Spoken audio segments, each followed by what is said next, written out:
Viral sebuah video memperlihatkan kepanikan warga. Para warga mengerumuni mobil berwarna merah. Dalam keterangan video yang diunggah akun Instagram @fakta.tangerang, diketahui seorang remaja tertidur di dalam mobil dalam keadaan mobil terkunci dan AC menyala di Wisma BCA BSD, Tangerang Selatan. Alhasil, warga dan security mencoba membangunkan remaja itu. Tak tanggung-tanggung, para warga menggedor hingga menggoyangkan mobil.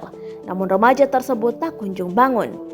Menurut pengakuan sang kakak, adiknya sudah tertidur selama 1 jam dengan keadaan mobil menyala. Hingga akhirnya, atas persetujuan sang kakak, mobil tersebut dipecahkan kacanya. Untuk diketahui, saat tidur dalam mobil, sebaiknya mesin dalam kondisi mati dan tidak menyalakan AC. Hal ini untuk mengantisipasi adanya gas beracun yang bisa terhirup dan menyebabkan pengemudi atau penumpang keracunan.